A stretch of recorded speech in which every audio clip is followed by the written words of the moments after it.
Hello मेरे प्यारे students. तो बच्चों, आपका एक बहुत दिनों से क्वेश्चन आ रहा था कि मैथ्स और फिजिक्स को कैसे रेडी करना है। खास करके फिजिक्स के लिए था, क्योंकि मैथ्स से क्लासेस तो मैं ऑलरेडी ले ही रहा हूँ एटीसी के लिए A to Z। तो बच्चों को पता है, यहाँ पे उनको सब अच्छे से समझ में भी आ रहा है और 100% सेटिस्फेक्शन में बोल सकते हैं, या एटलीस्ट 99% तो बोल ही सकता हूँ, राइट। जो आपका मेन क्वेरी था वो था फिजिक्स के लिए। तो मैं मैथ्स के लिए पहले बता दे रहा हूँ, बस 10 सेकंड लेकर, कि मैथ्स के लिए आपको कोई टेंशन लेने की जरूरत नहीं। 11-12 का जितना मैथ्स है हमने ऑलरेडी स्टार्ट कर लिया है उसको अपने चैनल पे, और हमने सबको कवर कर लिया जो लास्ट ईयर के पॉइंट ऑफ व्यू से इंपॉर्टेंट था। अब हम क्या करेंगे, जो नॉन इंपॉर्टेंट टॉपिक भी था, दैट मींस जो पहले नहीं आया लास्ट ईयर के हिसाब से, तो उसको भी हम कवर करेंगे। मतलब पूरा 11-12 मैथ्स मैं कवर कराऊंगा, that is my responsibility, that is fine, okay. अब अगर मैं बात करूं कि जो फिजिक्स वाला पार्ट है उसको आपको कैसे डील करना है, तो बहुत सारे बच्चों का मेरे को मैसेज आया था, ठीक है। देखो, फिजिक्स के लिए मैंने आपको बताया क्या कि सबसे पहले तो आप एनसीईआरटी बुक को पढ़ोगे। उसके बाद जो एनसीईआरटी की बुक में बस आपको उतना ही कंसेप्ट चाहिए। आपको कोई एचसी वर्मा और आपको रेजनिक वाकर हेल्डे ऐसे किताबों को पढ़ने की जरूरत नहीं है एटीसी के लिए, ठीक है। क्वेश्चन सिंपल है, अगर आपको बेसिक कंसेप्ट आता है, if you know how to apply the formula you can solve the questions, ठीक है। डन, क्लियर हो गया। तो अगर आप ट्रेंड को देखोगे, फिजिक्स का जो ट्रेंड है, तो एटीसी में पहले कुछ अलग सा ट्रेंड रहा, लास्ट ईयर का कुछ अलग सा ट्रेंड था। लास्ट ईयर को जो देखोगे तो आपको पता चलेगा कि 11-12 से ही पूछा है, लेकिन उसके पहले जो था उसमें आपका बीएससी मैथमेटिक्स, बीएससी फिजिक्स भी था, तो इन सारे टॉपिक से भी पूछा जाता था, ठीक है।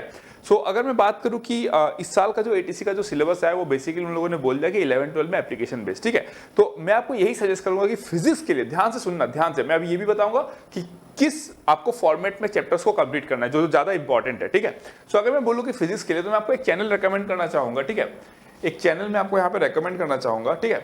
If you can see this channel, ठीक है। तो ये तमन्ना चौधरी मैम है, ये आई थिंक फिजिक्स वाला पे भी पहले पढ़ा चुकी है ना, तो अनअकैडमी में भी maybe C has what. तो मैं इनके चैनल पे रेकमेंड कर सकता हूँ, क्योंकि एक स्टूडेंट ने मेरे को इनका चैनल का लिंक भेजा था, बोला था कि सर हम इनके लेक्चर्स देख सकते हैं क्या। तो द बेस्ट पार्ट इज कि इनके जो लेक्चर्स वो बहुत ज्यादा बड़े नहीं। अगर आप देखोगे यहाँ पे 30 डेज फिजिक्स कैप्सूल है ना, यहाँ पे और भी आपको डिफरेंट लेक्चर्स मिल जाता है, ठीक है। तो यहाँ पे आप देखोगे units and dimension, dual nature दिखाया गया, kinetic theory of gases, semiconductor. तो थोड़ा टाइम कम है as compared to the other channels. आपको फिजिक्स वाला में मिल जाएगा, आपको वेदांतु में मिल जाएगा, आपको अनअकैडमी में भी मिल जाएगा, बट द थिंग है कि आपको वहां पे थोड़ा सा लंबा वीडियोस मिलेगा। तो मैं क्या बोलूंगा आपको कि मैं अभी आपको बता देता हूं कि आपको किस ऑर्डर में पढ़ना है। तो एक बार आप मैम के चैनल को रेकमेंड कर सकते हो। देखो, हर स्टूडेंट का एक फ्रीक्वेंसी होता है, किसी स्टूडेंट का किसी के साथ फ्रीक्वेंसी मैच होता है, किसी का किसी के साथ मैच नहीं हो सकता है मेरे से पढ़ के किसी को अच्छा लगता है, ऐसा भी हो सकता है किसी को पढ़ के अच्छा ना लगे। हालांकि जितने मेरे को स्टूडेंट मिले उनको अच्छा ही लगता है मेरे से पढ़ के, राइट। तो आप एक बार मैम का लेक्चर देख के देखना, because she is also experience, वो पढ़ा चुकी है, और ये आपको बोर्ड्स के लेवल पे ही जानना है, कोई एकदम जेडब्ल्यू मेंस एडवांस के लेवल पे तो जानना नहीं है आपको फिजिक्स। तो बेसिक लेवल पे आपको आराम से समझ में भी आ जाएगा, आपको कोई टेंशन लेने की जरूरत नहीं है, ठीक है। तो एक बार आप लेक्चर को देख सकते हो, अगर आपको अच्छा लगा तो आप कंटिन्यू करना, अगर नहीं अच्छा लगा तो मैं आपको फिर से बोलना चाहूंगा कि आप कोई भी एटीसी का कोर्स जो गेट इंडस्ट्री का कोई भी इंस्टीट्यूट बेचा, उस कोर्स को मत खरीदो। आपका बहुत भारी नुकसान होने वाला है, क्योंकि गेट इंडस्ट्री का एक्सपर्टीज है ही नहीं इस एग्जाम के लिए। जो अभी का सिलेबस है उसमें गेट इंडस्ट्री में किसी भी इंस्टीट्यूट का कोई भी उसमें रोल नहीं है।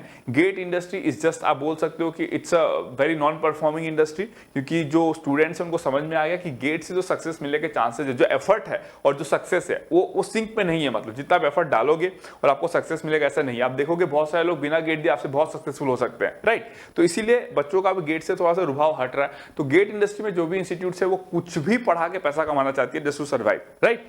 तो इसीलिए आपको उन चक्कर में नहीं पढ़ना है। अगर आप पढ़ना चाहते हो आपका चॉइस है, मैं थोड़ी रोक सकता हूं, मैं बस आपको बता सकता हूं कि बी केयरफुल, ठीक है। तो आपको प्लेटफॉर्म क्या क्या मिल जाएंगे, फिजिक्स वाला मिल जाएगा, मैम का लेक्चर्स आप देख सकते हो, फिर आपको अनअकैडमी मिल जाएगा, वेदांतु मिल जाएगा। यहाँ पे जो टीम है वहां से जो आपको लेक्चर्स मिलेंगे फिजिक्स के लिए, वो आपके लिए ज्यादा फ्रूटफुल है, ठीक है। तो एक बार आप देख लो, अगर आपको समझ में आता है तो वेल एंड गुड, अगर नहीं समझ में आता है तो फिर आप मेरे से वो टेलीग्राम में बात करना। लेकिन इन तीनों चारों चैनल जो मैंने आपको बताया उसको एक बार आप गो थ्रू कर लेना, ठीक है। और आपको ज्यादा डिटेल में नहीं जाना, आपको बेसिक जानना है। तो पहले आप क्या करोगे, मैं आपको जो सजेस्ट करूंगा, पहले आप क्या करना चाहिए आपको, अभी मैं आपको बता दूंगा कि किस ऑर्डर में आपको पढ़ना है चैप्टर्स को। स्टार्टिंग के कुछ चैप्टर्स में आपको बता दूंगा।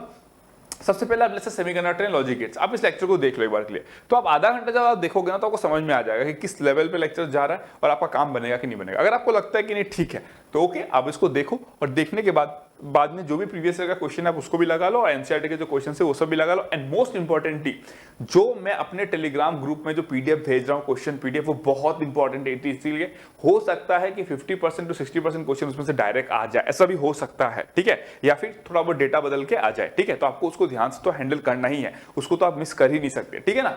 तो एक बार आप लेक्चर देखो, फिर क्वेश्चन लगाओ, मैंने जो पीडीएफ दिया उसके भी क्वेश्चन लगाओ। अगर आपसे बन जाते तो आपका काम हो गया, आपको इधर उधर भटकने की जरूरत नहीं, आप मैम के लेक्चर्स को फॉलो करो। अगर आपको लगता है कि कि कहीं पे आपको डाउट अगर आपको मजा नहीं आ रहा है या समझ में नहीं आ रहा है या बोरिंग लग रहा है, whatever may be the reason, in that case आप फिर किसी दूसरी जगह पे चैनल पे रेकमेंड करके देखो। और लेकिन आपको चैनल किसमें देखना है, फिजिक्स वाला वेदांतु अनअकैडमी में अगर कोई पढ़ा रहा है तो उसी वे में आपको देखना है, उसी दायरे में रह के आपको देखना है, क्योंकि आपको बोर्ड लेवल पे पढ़ना है। और कोई भी टीचर बोर्ड लेवल पे खराब नहीं पढ़ाएगा, एक्सपीरियंस टीचर बोर्ड लेवल पे क्या ही खराब पढ़ाएंगे यार, बताओ ना, है ना। एडवांस लेवल पे आप टीचर को जज कर सकते हो कि जेडब्ल्यू एडवांस के लिए कोई कैसा पढ़ा रहा है, लेकिन बोर्ड लेवल पे अच्छा ही पढ़ाते हैं सब लोग, बोर्ड लेवल पे क्या ही खराब पढ़ाएंगे बताओ, ठीक है ना। तो बस आप देख लेना कि आपका फ्रीक्वेंसी मैच होता है कि नहीं होता है टीचर के साथ में, ठीक है। तो आपको इस तरीके से करना है। तो पहला स्टेप क्या है, आपको ये देखना है, फिर आप क्वेश्चन लगाओ, लेकिन साथ साथ में एनसीईआरटी एक बार पढ़ना जरूर। एनसीईआरटी क्लास 11-12 का बुक लाइन टू लाइन एक बार पढ़ना जरूर। जितने फॉर्मूलाज है सबको आप एक माइक्रो नोट से बना लेना, जिसकी चैप्टर एक्स का सारा फॉर्मूला आपने लिख लिया, चैप्टर वाई का सारा फॉर्मूला आपने लिख लिया, और आपको पता होना चाहिए कि उस फॉर्मूला में कैसे कब कहां किसको यूज करना है, ठीक है। और एग्जांपल्स तो सारे आपको एनसीईआरटी के सॉल्व कर लेना है। तो ये रहा आपका फिजिक्स का फ्लो। मैथ्स में तो टेंशन लेने की जरूरत ही नहीं है, मैथ्स में आप मेरे से पढ़ ही रहे हो तो मैं क्लास में बोल देता हूं आपको क्या करना है क्या नहीं करना है, ठीक है। जो पीडीएफ में प्रोवाइड कर रहा हूं अपने टेलीग्राम ग्रुप में, जिसमें गूगल ड्राइव का लिंक आपको मैं दे चुका हूं ऑलरेडी, वहां से आपको मैथ्स और फिजिक्स तो कवर करना ही है, उसको तो आप छोड़ना ही मत, चाहे आप कहीं से भी पढ़ो। किसी के अगर आप पेड कोर्स भी ले रखे हो तो भी उन पीडीएफ से तो आपको पढ़ना ही है, क्योंकि उससे आपको बेनिफिट मिलने वाला है, ठीक है। सो रही बात कि चैप्टर का फ्लो क्या होना चाहिए, ठीक है। तो ये तो मैंने बता दिया कि फिजिक्स आप कैसे पढ़ोगे और कहां से पढ़ोगे, है ना।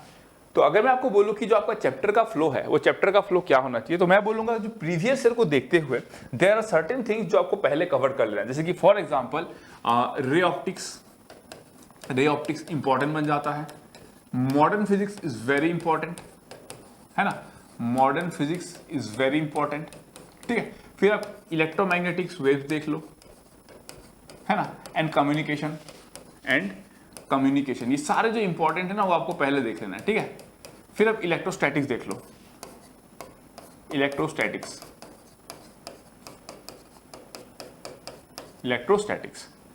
ठीक है ना, STATICS ना, TICS, ठीक है। इलेक्ट्रोस्टैटिक्स देख लो। उसके बाद में आप इलेक्ट्रोस्टैटिक्स देखोगे तो करंट, इलेक्ट्रिसिटी एंड मैग्नेटिज्म में देख लो, बट ये सब ज्यादा इंपॉर्टेंट है, देखना तो आपको सभी वैसे, ठीक है, लेकिन ये सब ज्यादा इंपॉर्टेंट है, ठीक है। फिर आपको देख लो थर्मल प्रॉपर्टीज ऑफ मैटर देख लो, है ना, थर्मल प्रॉपर्टीज ऑफ मैटर। मैं आपको वो बता रहा हूं कि जो आपको सबसे पहले खत्म कर लेना है, ठीक है, सबसे पहले जो उसको आपको खत्म कर लेना, थर्मल प्रॉपर्टीज ऑफ मैटर देख लो। उसके बाद से आप थोड़ा सा बेसिक काइनेमेटिक्स देख लो, है ना, काइनेमेटिक्स का बेसिक देख लो, है ना, ये सारे इंपॉर्टेंट बन जाते हैं ना। काइनेमेटिक्स का बेसिक देख लो, एलिमेंट देख लो, है, laws of motion, Newton laws of motion, है ना, एनएलएम देख लो।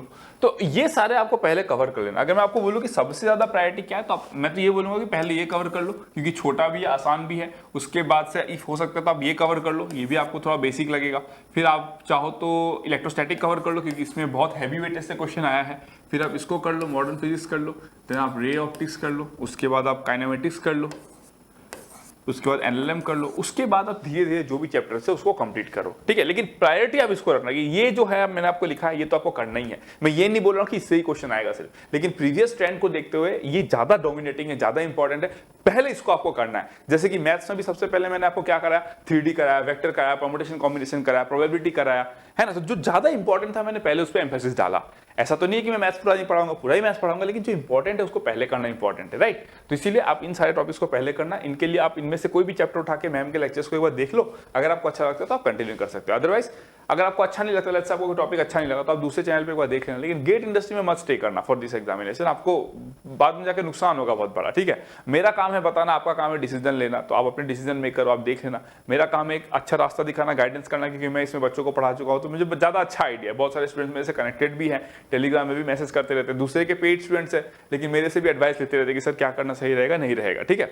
तो मैं समझता हूँ कि मैं एक अच्छे पोजीशन में आपको बताने के लिए, बाकी चॉइस आपका है, ठीक है। तो मेरे ऊपर क्रिटिक्स मत डालना कि सर यार आप कौन होते हो बताने के लिए। अगर आपको सुनना है मेरी बात सुनो, नहीं सुनना है तो फालतू का ये सब उल्टा सीधा मत करना कमेंट सेक्शन में, ठीक है। और अगर आपको मेरा सजेशन अच्छा लगा तो डेफिनेटली कमेंट सेक्शन में आप उसको एक एप्रिसिएशन पोस्ट डाल सकते हो, ठीक है। तो चलो फिर, thank you so much, love you all. बहुत सारे दिनों से मेरे को मैसेज आ रहे थे सर एक वीडियो बना दो कैसे हैंडल करना, तो मैंने बना दिया। सो अब मैं समराइज कर देता हूं सब कुछ। पहले क्या करोगे आप, मैम के लेक्चर्स को देख लो, एक चैप्टर देखो, एनसीईआरटी पढ़ो, क्वेश्चंस लगाओ, बन गया well and good, stick to ma'am. अगर नहीं बनता है then you have to find out someone else from Unacademy Vedantu और whatever it is available online, physics वाला, ठीक है। इन तीनों में से कोई तुम ऐसा कैसे हो सकता है यार कि आपको सेटिस्फाई नहीं कर पाए वेदांतु वाला, आपको सेटिस्फाई नहीं कर पाए फिजिक्स वाला, आपको सेटिस्फाई नहीं कर पाया अनअकैडमी वाला, ऐसे तो नहीं हो सकता ना। जेडब्ल्यू में दे आर परफॉर्मिंग गुड, तो ऐसा नहीं है कि आप सेटिस्फाइड नहीं होगा। अगर नहीं सेटिस्फाइड हो तो मतलब आप में कुछ प्रॉब्लम है। हाँ, बस ये मेक श्योर करना कि ज्यादा लेंथी वीडियोस मत देखना कि पता चला आप बैठ गए इसको इलेक्ट्रोस्टैटिक पढ़ने के लिए और 30-40 घंटा इलेक्ट्रोस्टैटिक्स ही पढ़ लिए, मतलब ऐसा नहीं होना चाहिए, मतलब ठीक है। तो एक पर्टिकुलर अमाउंट में आपको पता है कितना टाइम आप दे सकते हो, और कोशिश करना कि एटलीस्ट 1 से 1.5 दिन में आप इंपॉर्टेंट चैप्टर्स को कवर कर लो। बाकी जो नॉन इंपॉर्टेंट चैप्टर्स है उसको आप एक दिन में कवर करते जाओ, मतलब ठीक है, क्योंकि आपको डिटेल में जानना नहीं है, थ्योरी पढ़ना है, क्वेश्चंस लगाना है, दैट्स इट, बस आपको वही करना है। क्लियर हो गया? डन। तो इस तरीके से फिजिक्स कर लो। मैथ्स का तो पूरा मेरे पे छोड़ दो, मैथ्स का मैं हर क्लास में आपको गाइड कर देता हूँ। और उसके बाद रही फिजिक्स में, तो जो हायरार्की आपको फॉलो करना है वो इस ऑर्डर में फॉलो करना है कि इस ऑर्डर में आप चैप्टर्स को आप फिनिश कर लो, ठीक है। चलो फिर, thank you so much, love you all. Session अच्छा लगा तो डेफिनेटली लाइक करना, शेयर करना, बाकी बच्चों तक भी पहुंचाना इसको, जो भी आपके फ्रेंड्स है जो तैयारी कर रहे हैं, जिनके बारे में आपको पता है, आपके सीनियर हो सकते हैं, जूनियर हो सकते हैं, आपके बैचमेट हो सकते हैं, सब तक आप इस वीडियो को पहुंचाना, ठीक है। सबका हेल्प हो जाएगा ना उससे, ठीक है। चलो, thank you so much, love you guys.